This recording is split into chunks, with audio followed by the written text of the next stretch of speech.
Education ही हमारा भविष्य बदल सकता है। 5 किलो राशन हम खुद ही कमा सकते हैं, यहाँ पर सब अपने घर का खर्चा उठाते हैं, हमें सिर्फ इलाज और एजुकेशन मुफ्त में दो, बाकी सब अपना हक हम छीन लेंगे। जिसके पास शिक्षा है उसके पास ताकत है, जिसके पास शिक्षा नहीं है उसके ऊपर इंसान राज करता है। कि बीजेपी हो या फिर समाजवादी पार्टी हो, पहले जय भीम कोई नहीं बोलता था, संविधान की याद किसी को नहीं आती थी, लेकिन जब से एक अकेला चंद्रशेखर रावण और बहन मायावती जी संसद में पहुंची है, जय भीम का नारा सबको लेना पड़ रहा है। अब ये मजबूरी समझ लो या हम लोग के वोटों की लालच समझ लो या हम लोग के समाज को बरकरारने की कोशिश हो रही है, ये सबको पता है और ये सच में दिखता है। और रावण और जो मायावती हैं दोनों एक साथ नहीं आ सकते हैं। बिल्कुल लेकर आएंगे, नहीं आएंगे तो हम जबरदस्ती लेकर आएंगे, हमारा हक है उनके ऊपर, वो हमारे बड़े हैं, उनको हमारी बात को मानना पड़ेगा।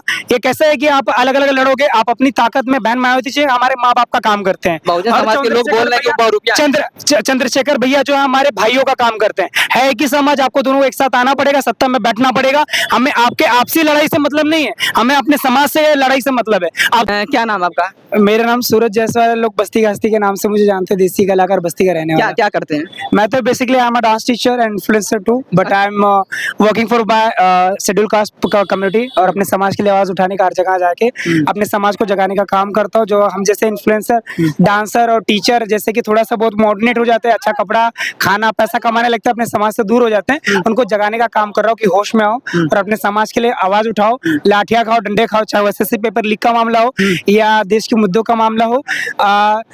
अपना देश है, सर्वगुण संपन्न और धार्मिक देश है, इसमें सब समाज की इज्जत और होना चाहिए। लेकिन इसमें जो हमारी अगुवाई करने वाले बड़े बड़े नेता हैं, वो कहीं ना कहीं अपने काम से भटक जाते हैं और अपने आप को धार्मिक बताने लगते हैं, चाहे वो मेरे समाज के हो या किसी भी समाज के हो। आप मुद्दों पे काम करिए, बात करिए, जो वादा किया उसको पूरा करिए। हमें ना किसी धर्म से लेना देना है, ना किसी के खाने से लेना देना है, हमारे हक से लेना देना है। स्कूल मत बनाओ, बंद करवाओ, हमें 5 किलो राशन के लिए हम भिखारी नहीं है। यहाँ पर हर कोई किसान है, सबको उगाने आता है, सबको कमाने आता है, और हमारा इतिहास सबसे क्रूर रहा है, हमें बहुत सताया गया है।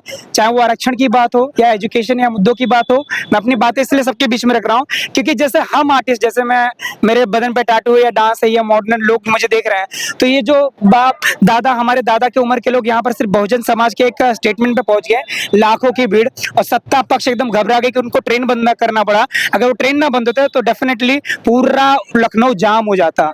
और ये सबको पता, आपको भी और मुझे पता है कि SC OBC माइनॉरिटी की जो देवता टाइप में अगर मंत्री के नेतृत्व में रहा है, तो मुख्यमंत्री के नाम पे हमारी बहन मायावती जी रही हैं, जिनके अलावा अभी तक कोई शासन इतना अच्छा चला नहीं पाया है और ना चला भी पाएगा। तो हमें वही सरकार चाहिए, हमारे मुद्दों पे काम करने वाली, हमारे हक की बात करने वाली।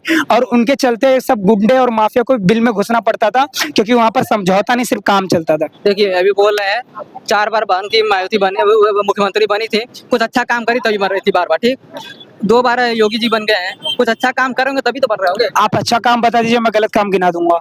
नहीं, हम पूछ रहे हैं जैसे कि आप, नहीं मैं आपसे ही बोल रहा हूँ, देखिए कुछ अच्छा क्यों तभी बन रही नहीं, तो जनता का कैसा रहता है ना, अपने मेंटालिटी पे रहता है। जैसे केजरीवाल को हटा के आज रेखा गुप्ता को पूरा दिल्ली झेल रहा है, वहां के लोग जान रहे हैं, और वहां के आप झुटला नहीं सकते। 15,000 student they are going to protesting there Ramlila Maidan में। और SSC पेपर लीक मामले में क्या सवाल पूछ रहे हैं, डीजे वाले बाबू बजा दो गाने का रैपर का नाम क्या है? अब बताओ, हम नाचने गाने वाले पेपर देंगे, सरकारी पेपर? और जो सरकारी पेपर तैयारी कर रहे हैं, जिसके बाप दादा माँ कर्जा लेके खेती करके किसानी करके पढ़ा लिखा रहे हैं, वो क्या करे? वो धूल चाटे और 14 लाख में नौकरियां बिकेंगी। ये चीज हमें पता, हम मुद्दों को अच्छे से जानते हैं। अभी मैं स्टडी कर रहा हूँ पॉलिटिक्स की और मुद्दों की बात कर रहा हूँ, तो मुद्दों से भटकूंगा नहीं और आपको भटकने भी नहीं दूंगा। और मैं जैसे इंटरव्यू ले रहा हूँ, आप पहले ऐसे शख्स मिले हैं जो मुद्दों बात किया है, ठीक, मुद्दों की बात होनी ही बच्चों की बात किया है। एजुकेशन ही हमारा भविष्य बदल सकता है। 5 किलो राशन हम खुद ही कमा सकते हैं, यहाँ पर सब अपने घर का खर्चा उठाते हैं, हमें सिर्फ इलाज और एजुकेशन मुफ्त में दो, बाकी सब अपना हक हम छीन लेंगे। जिसके पास शिक्षा है उसके पास ताकत है, जिसके पास शिक्षा नहीं है उसके ऊपर इंसान राज करता है। आज मेरे ऊपर कितने हमला हो चुके हैं, गोली चल चुकी है बस्ती जिला में। जो मुझे दिखता है वो जानता है कि मैं कितना बड़ा चेहरा हूँ। टीवी शो के लिए मैं सिलेक्ट हो गया था, बिग बॉस 2027 में नाम है मेरा। इसके बावजूद भी जब अपने समाज को भूलने का काम करते हो तो बहुत दुख होता है कि आप अपने समाज का नाम जय भीम बोल बोल के फेमस हो जाते हो, झंडा उठा के आप सत्ता में आ जाते हो। जब आ जाते हो तो उसके बाद में अपने लोगों को भूल जाते हो। ये चीज अपने नेताओं से भी मैं सवाल करता हूँ, अपने लोगों से भी सवाल सवाल करता हूँ। और आज चाहे समाजवादी पार्टी हो, चाहे बहुजन समाज पार्टी हो या बीजेपी हो, आप अगर काम करोगे तो हम आपके साथ रहेंगे, नहीं करोगे तो हम अपने नेताओं से भी सवाल करेंगे। आप कुछ भी बोलोगे तो हम आपके पीछे नहीं भेड़ चाल चलेंगे। हमें पूछने का हक सवाल है। हम बाबा साहब के आदर्श, गौतम बुद्ध के आदर्श पे चलने वाले। आलम यह है कि बीजेपी हो या फिर समाजवादी पार्टी हो, पहले जय भीम कोई नहीं बोलता था, संविधान की याद किसी को नहीं आती थी, लेकिन जब से एक अकेला चंद्रशेखर रावण और बहन मायावती जी संसद में पहुंची है, जय भीम का नारा सबको लेना पड़ रहा है। अब ये मजबूरी समझ लो या हम लोग के वोटों की लालच समझ लो या हम लोग के समाज को बरकरारने की कोशिश हो रही है, ये सबको पता है और ये सच में दिखता है। और हमारे जो बाप दादा थे हमसे ज्यादा समझदार थे, उनसे हमें सीखने की जरूरत है कि हमें अपने सरकार और झंडे को पहचानना जरूरी है। चंद्रशेखर आजाद और रावण दोनों, अरे रावण और जो मायावती हैं, दोनों एक साथ नहीं आ सकते हैं। बिल्कुल लेकर आएंगे, नहीं आएंगे तो हम जबरदस्ती लेकर आएंगे, हमारा हक है उनके ऊपर, वो हमारे बड़े हैं, उनको हमारी बात को मानना पड़ेगा। ये कैसे है कि आप अलग अलग लड़ोगे, आप अपनी ताकत में बहन मायावती जी हमारे माँ बाप का काम करते हैं, बहुजन और समाज के लोग बोल रहे हैं कि वो बहुरूपिया चंद्रशेखर भैया जो है हमारे भाइयों का काम करते हैं। है कि समाज, आपको दोनों एक साथ आना पड़ेगा, सत्ता में बैठना पड़ेगा। हमें आपके आपसी लड़ाई से मतलब नहीं है, हमें अपने समाज से लड़ाई से मतलब है। आप दोनों को हमारी आवाज उठाना पड़ेगी, नहीं तो हम लोग आपको एक करने का काम चाहे जैसे करेंगे। लेकिन लोग उनको बहुरूपिया बोल रहे हैं चंद्रशेखर आजाद को। जो बोल रहे हैं बोलने दीजिए, लेकिन काफी लोग के लोग जो आए हैं वो बोल रहे ना मैं अपने लोगों को नहीं, मैं दूसरे लोगों को ही बोलूंगा। बीजेपी बोलते हैं बीजेपी वाले के, लेकिन अगर ऐसा होता तो चंद्रशेखर रावण भैया ना रायबरेली पहुंचते, जहां पर वाल्मीकि समाज के लोग, वहां पर एक व्यक्ति वो बहुजन समाज की आवाज उठाते उठाते मर गया, उसको तड़पा तड़पा के मारा गया। और हमारे नेताओं को वहां पर पहुंचना चाहिए। हमारे पास इतनी ताकत नहीं, हमारे पास इतना पैसा नहीं, हर जगह पहुंच पाए। यहाँ पर 5-10 हजार 15-20 हजार रुपए नौकरी करने वाले लोग हैं, सब मजबूर है। आज भी मेरा समाज पैसे से कमजोर है, और जिनको आरक्षण मिल गया या जो कमा रहे सरकारी नौकरी पे, उनके तेवर बदल गए, वो हमारे समाज को भी डांटने का मैं काम करता हूँ। ऐसा नहीं कि मैं अपने समाज की वाहवाही करूंगा, हमारे समाज की गलती है। अगर मेरा समाज मेरे समाज के साथ खड़ा होता, किसी की औकात नहीं होती कि आज भी हम दबते। 70 साल भी बाद, इतना संविधान हो के बाद भी आज हम पर हमला हो जा रहा है। क्यों? क्योंकि हम धार्मिक हो जा रहे हैं, हम चीजों को लेके इन्फ्लुएंस हो जाते हैं, रील वीडियो तक हो जा रहे हैं। लेकिन जब आवाज उठाने की बात होती है, लाठी खाने के लिए हम जैसे लड़के लोग खड़े रहते हैं, लाठी डंडे से हम नहीं डरते हैं। हम भगत सिंह बाबा साहब को मानने वाले हैं, और जो नास्तिक है वही देश का भला कर सकता है, जो धर्म को लेके नहीं चलता वही देश का भला कर सकता है। जबकि हमारे भगत सिंह, हमारे बाबा साहब, और अगर वो ना होते तो आज भी मेरे मुंह के आगे हंडी, कान के पीछे झाड़ू, यही होता। और यही सच्चाई है। लड़कियों को भी जलाया जाता था, ये कोई बात झुठला नहीं सकता। और ऐसा धर्म और ऐसे किताब को मैं नहीं मानता जो हाँ लड़कियों का और किसी समाज को नीचा बताता है। और ये समाज के अपने आप के सोचने की ताकत होनी चाहिए कि आपको सही वक्त के साथ सही नेता और सही लोगों के साथ चलना चाहिए। अगर बीजेपी इतनी अच्छी होती, मोदी जी की 2014 में लहर होता, उन्होंने अपनी बात किया था, भाइयों और बहनों 50 दिन दीजिए, स्मार्ट सिटी खड़ा कर देंगे। कितना वादा पूरा हुआ? कुछ नहीं। उनको आता भाषण देने नहीं आता, उनको इंग्लिश समझ में नहीं आता। मैं उनसे बैठ के डिबेट कर सकता हूँ। मैं पूछना चाहता हूँ 2 करोड़ नौकरी का क्या हुआ? राम मंदिर उन्होंने बनाया कि आपने और हमने बनाया? चंदे से बना राम मंदिर, सबको पता है। सुप्रीम कोर्ट के फैसले से बना, किसी की ताकत नहीं थी कि बना देते हैं। और चीजें सब लोग को पता है। आज हम लोग को एजुकेशन की बात करना है, रोजगार की बात करना है, उसके बाद हमें कुछ नहीं चाहिए।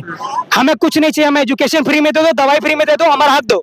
हमें भीख नहीं चाहिए। और भीख मांगने वाले हम दिख रहे हैं, जिन्होंने जो इतिहास बनाने वाले वो भीख मांगेंगे। उत्तर प्रदेश में तो स्कूल ही बंद करा दे रहे हैं। जो यही इंसान को सबको सोचने की जरूरत है, जो स्कूल बना सकता है। और साला हमारे इतिहास, हमारे देश, हमारे लोगों के साथ छेड़छाड़ कर रहा है। ये सबकी आंख खुलनी चाहिए। जो नहीं हम धर्म के नाम पे नहीं बोलेंगे, और हम सबकी इज्जत करते हैं। जय श्री राम, अस्सलाम वालेकुम, जय हिंद, जय भारत, जय भीम। मैं सबको लेके चलूंगा, सबके साथ खाऊंगा, सबके साथ उठूंगा उठूंगा। लेकिन जो शिक्षा के विरुद्ध रहेगा, मैं उसका खरखोला विरोध करूंगा। उसके लिए मेरी जान भी चले जाए। ऐसे भी हमारे ऊपर वार हो चुका है। सिर्फ बाबा साहब को किसी ने गाली दी थी, मैं भिड़ गया। मैं नहीं 10 लोग का वेट करता कि मेरे समाज के लोग आएंगे तो मैं लड़ूंगा, मैं रेल दूंगा, मैं पेल दूंगा, मैं लड़ जाऊंगा। मेरे अंदर खून बाबा साहब और उनके कलम का चलता है। मेरे इधर की मैं सिर्फ सपोर्ट के लिए झंडे का इंतजार नहीं करूंगा। जो मैंने माना है, मैंने सीखा है, मेरे दादाजी से मैंने सीखा है कि अम्बेडकरवादी किसी से डरता नहीं, आंख में आंख मिला के बात करता है। और खून, एजुकेशन, पढ़ाई हमारी ताकत है। कोई सत्ता, कोई पार्टी और लोग नहीं है। हमारा एजुकेशन ही हमारी ताकत है। आपका हक रहेगा तो लड़े। ज्योतिबाई फुले और महात्मा बाई फुले ये हमारे सरस्वती है, ये हमारे भगवान है। अगर वो नहीं होते तो लड़कियां पढ़ नहीं पाती। आज लड़कियां कपड़े पहन के अश्लील डांस और वीडियो बनाती है। हम लोग भी डांसर है, लेकिन समाज और मर्यादा का ध्यान में रखते हैं। बहन बेटियां सबकी इज्जत करते हो तो उसके साथ लड़ना सीखो। Freedom of speech not like that you are going to wear short, you are speeching of freedom of speech कि मैं गाली दे दूं तो मैं वीडियो बना दूं, मैं नंगे होकर कर दूं। ये नहीं है एजुकेशन। एजुकेशन का मतलब अपने समाज को भूल गए। ज्योतिबाई महात्मा जी का जब जयंती आता है, आधे से ज्यादा औरतों को पता नहीं है तो वो है कौन, उन्हीं की वजह से बोल पा रहे हैं। आपको जानना चाहिए सावित्रीबाई फुले कौन थे, ज्योतिबा फुले कौन थे, और उनके ऊपर गोबर फेंकने वाले कौन थे, और मूर्ति वाले तोड़ने वाले कौन है। जो बोलते हैं कि हम आपके साथ खड़े हैं, आप तो ऐसे हमारे बाबा साहब की मूर्ति तोड़ा थे। मैं तो चैलेंज देता हूं, तुम आके दिन में तोड़ के तुम्हारी हड्डियां टूटेंगी कि मूर्ति टूटेंगी, हम बताते हैं। अम्बेडकरवादी क्या होता है? तुम आज भी चोरी छुपे उनके पास जाते हो। 2027 में चुनाव आने वाला है, ठीक, और अपने लोगों को बताइए कि सुन लीजिए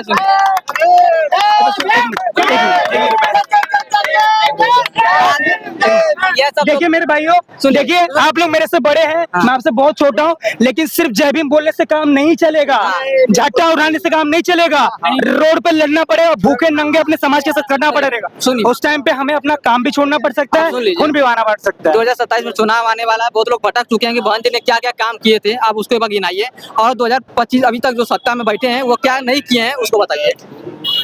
से जितने भी पॉलिटेक्निक बने हैं, हाँ। उनके द्वारा आदेश किए हुए रोड हैं, उनके इंजीनियरिंग कॉलेज हैं, और जितने भी हमें एससी ओबीसी को आरक्षण मिलेगा सबको हटाया जा रहा है। एजुकेशन को आज के टाइम सिर्फ हटाया जा रहा है। और हम लोग को, मैं अपने समाज के नेताओं से भी बोलना चाहूंगा कि हमें राशन पैसे पे मत लड़वाओ, हमें मुद्दों पे लड़वाओ, हमें सिर्फ और सिर्फ शिक्षा के बल पे लड़ाओ। आज भी एससी ओबीसी हम लोग आजमगढ़ में, जौनपुर में लड़ाई लड़ रहे हैं, जिनमें हमारे यादव समाज, चौधरी समाज हमारे भाइयों को खत्म कर रहा है, और इसमें गलती उन्हीं की है कि वो आप भटक रहे हो। आज आप भूल गए हो कि आपके साथ हुआ क्या, जात के आधार पर हमें नौकरी कौन बताने वाला है कि हम पैर से पैदा हुआ है। मैं अपने आप को सर्वश्रेष्ठ समझता हूं, मैं दलित नहीं हूं, मैं अपने आप को दलित नहीं समझता हूं। दलित जिसने बनाया, तुम्हारे शब्द को हम लोग खत्म करने का काम करेंगे। यहाँ पर हर एक इंसान एक ही जगह से पैदा होता है, खाना एक ही जगह से खाता है, तो ये हम लोग को दो जगह से पैदा करने वाले है कौन? हम जानते हैं, हमें मानना पड़ेगा और चीजों को समझना पड़ेगा, हमारे महापुरुषों के आदर्श पे चलना पड़ेगा। अंग्रेज के बाद मुगल, मुगल के पहले कौन हमारे सताने वाले थे? कोई आया था मुगल या मुसलमान या अंग्रेज? हमें पीढ़ी दर पीढ़ी सताया गया क्योंकि हमारे अंदर जो सादगीपन है, और आज एजुकेशन से दूर रहो। बाबा साहब ने बोला था, एक रोटी कम खाओ पर शिक्षित बनो। आज हमारे बाप दादा की देन है कि जिला जिला में नाम है, हमारा नाम ऐसे बदनाम है कि समाज के लिए लड़ता है, ये तो चमरौठा है, ये बाबा साहब की बातें करता है। जो इनकलाबी होता है, जिसके अंदर डर नहीं होता, पुलिस के डंडे और गोली खाने का डर नहीं होता, तब जाके बदला होता है। That is called revolution. और हम लोग इसकी शुरुआत कर रहे हैं, और हम जैसे युवा धीरे धीरे अपने समाज को एगर कर रहे हैं। लेकिन सिर्फ लाइक और फॉलोअर फेमस होने के लिए मत करो बाबा साहब का नाम, आप भी बदनाम कर रहे हो, और वो चीजों को, समाज को छोटा बनाने की कोशिश कर रहे हो। आगे जमीनी मुद्दे पर लड़ो। ये जितने भी बाप दादा हमारे उम्र के लोग हैं, जितने भी वरिष्ठ हैं, इनको मुद्दे समझ में आते हैं। ये रील बनाने नहीं आया ना वीडियो बनाने आए, ये अपने समाज के लिए सिर्फ एक सम्मान। जस्ट वांट टू से थैंक्स टू कांशीराम जी, जो साइकिल पे इंसान अपनी उम्र में चल चल के यहाँ तक आया। आज हम लोग भूल के सिर्फ वीडियो तक रख रहे हैं। सिर्फ बाबा साहब का हैशटैग जय भीम बोलने से कुछ नहीं होगा, लड़ना पड़ेगा, और आपको अपनी अभिव्यक्ति की आवाजादी दिखानी पड़ेगी, और अपनी मौजूदगी भी दिखानी पड़ेगी। एसएससी पेपर लीक मामले में वो सिर्फ चमार नहीं है, ठाकुर है, ब्राह्मण है, चौधरी है, हर कास्ट के लोग हैं, वो बेचारे परेशान हो रहे। 3 लाख करोड़ का घपला करने वाले कौन है? 1 रुपए में जमीन अडानी को देने वाले कौन है? इसके मध्य की बात करो ना, बिहार सरकार हो चाहे उत्तर प्रदेश सरकार हो, चाहे अपने पूरे देश की सरकार हो, बाहर पे जाते हैं तो स्पीच नहीं दे पाते हैं। किस बात के आप नेता, किस बात का आपका सर्वश्रेष्ठ पार्टी, जब आपको बात करने का इंग्लिश में तरीका नहीं है कि हमें ट्रम्प से बात करना है। हमें सिखाओगे जो आजादी छीनना जानता है, वो आजादी देना जानता है, वो जाके खी कर रहे हैं। Trump it was like that say India is small country and poor country and you are going to laugh. हम लोग को चूतिया और पागल समझते हो? हम लोग पढ़े लिखे हैं, हम लोग को मोदी जी पागल नहीं बना सकते हो। चौथी पहल आप है, हम नहीं है। हम बाबा साहब की औलाद, हमने पढ़ा लिखा है, हमें 6-7 भाषाओं का नॉलेज है। और मैं अपने युवा से ये बोलूंगा कि आप नाचने गाने से, फेमस होने से बड़ा पैसा कमा लोगे, अपने हक नहीं पाओगे। आज अभी यही मध्य प्रदेश के बीजेपी के नेता हैं मोहन यादव, उन्होंने सिर्फ आरक्षण की बात की थी ओबीसी समाज को, और उनको क्या बताया गया? उनके जातिगत से गाली दिया। तो उसके बाद में 2 दिन बाद इंटरव्यू में बोले बुद्ध धर्म सबसे बड़ा धर्म है। बोलने की जरूरत पड़ गई, जब डंडा घुस जाता है, पड़ जाती है, तब समाज की याद आती है। और मेरे समाज की यही विडंबना है, हमारे समाज की यही दुख है कि हमारे समाज को जब तक थप्पड़ नहीं पड़ता ना, तब तक उनको अपने समाज और बाबा साहब के कलम की याद नहीं आती। सिर्फ आपको बताने का वही हक कार्य करता है संविधान, पुलिस। और जब संविधान, पुलिस नहीं थी, 1 मिनट, जब तक संविधान और पुलिस नहीं थी, बाबा साहब के अनुयायी, उनको मानने वाले लोग पानी पीने हक नहीं थे। डंडा और कितने कत्लेआम हुए, उसको झुटला दोगे? सिर्फ 20-30 साल में हम लोग को हक देने की और बराबरी की बात करते हो। अब ये ऐसा हो गया कि आप साल भर भूखे रहो, एक दिन आपको बढ़िया मिठाई खाना दे देंगे तो पूरी हो जाएगी? नहीं होगी। यही आरक्षण का काम होता है, लोग समझ नहीं पाते हैं। और मैं अपने बहनों और युवाओं से, भाइयों से बोलना चाहता हूँ, हमें बहुत सताया गया। आज हम जो पिछड़े हैं, यहाँ के मूल निवासी हैं, आपको पता होना चाहिए। अगर आपको वो गूगल सर्च नहीं करने आता, ये कोई मीडिया खरीद नहीं। आप जैसे मीडिया वालों का भी धन्यवाद कि हम लोग के बीच में आते हैं, हमारी आवाज उठाने का काम करते हैं, क्योंकि हम मीडिया को भी जानते हैं। मीडिया भी क्यों है, वो पूछते हैं मीडिया वाले, मोदी जी आम चूस के खाते हो कि काट के खाते हो? ये मुद्दा होता है। शिक्षा, बेरोजगारी उनका मुद्दा नहीं होता है। तो ये चीजें सबको जानने और समझने की जरूरत है। 2027 में जो चुनाव हो रहा है, और उसके पहले जो है वह गठबंधन करती है अखिलेश यादव से। ठीक, अखिलेश यादव से गठबंधन करना कितना सही था। अगर सत्ता पाने के लिए आप किसी से भी गिर जाएंगे, जिनसे आप नफरत करते हो, जिनके बातों का मानते नहीं है, और सत्ता पाना रहे तो आप उनसे गठबंधन कर ले तो सही है। आइडियोलॉजी जैसा है कि बीजेपी आज गिर चुकी है। पहले वो तिरंगा को नहीं मानती थी, 52 साल पहले तिरंगा को नहीं मानती थी।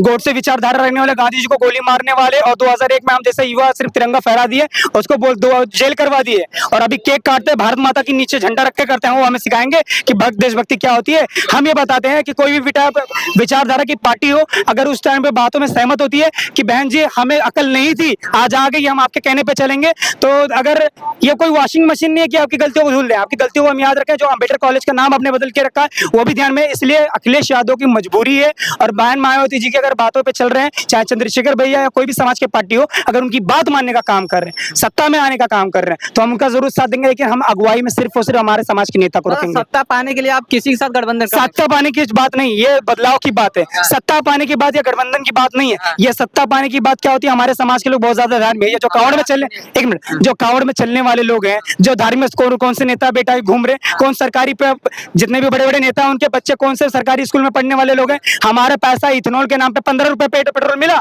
जो हमारे साथ गन्ने का जूस मिला के हमें बेचा रह रहा है। सब पागल की तरह, अनबद की तरह देखते जा रहे हैं, गोबर खा रहे, मुंह पी रहे हैं। उनको समझाने की जरूरत है मुझे, और देखने की जरूरत। सत्ता गठबंधन कोई पाने की सरकार की चीज नहीं होती है। मैंने आपको बरगला दिया, आपको किसी के समाज ने मार दिया, हमने आपको सपोर्ट कर दिया, तो लोग बोलते हैं भीम आर्मी, बहुजन समाज पार्टी, तब आते हैं। नहीं तो हम लोग भी, मैं भी बहुत पूजा पाठ करता था, लेकिन जब लात और जूता अपने समाज की मार पड़ी है ना, तो मेरा अकल खुल गया। मेरे बाबा साहब और मेरे दादा की बात याद आई कि बटो के कटो के असली नारा हमारा है, आपका नहीं है। एससी ओबीसी आरक्षण वाले जितने लोग भी देख रहे हैं, आप खान खोल सुन लो, बटेंगे तो हम लोग कटेंगे। ऊपर का कोई किसी को दिक्कत नहीं, वो हमेशा राज करते आए। ये कौन सा समाज है कि हम आपको काम बताएंगे और आपको करना और हमें बैठ के खिलाना? भिखारी हो आप मांगने का काम करोगे, और मेहनत करने का मजदूर सिर्फ स्कूल और जाने किसान काम करेगा। हम कमाने वाले न्यू है, भारत की न्यू हम लोग हैं। हम जैसे गरीब लोग हैं, चाहे वो महाराष्ट्र में, यूपी, दिल्ली, बिहार, कहीं पे भी है देश में, वो काम हम कर रहे हैं और हमारा हक है। हम यहाँ के मूल निवासी, चाहे आदिवासी हो, चाहे मुसलमान हो, चाहे यहाँ की कोई भी पिछड़ा हो, अगर आप हमारे हक की बात करें, हम आपके साथ खड़े हैं। अगर हमारे साथ आप नहीं खड़े तो हम आपके साथ खड़े नहीं है।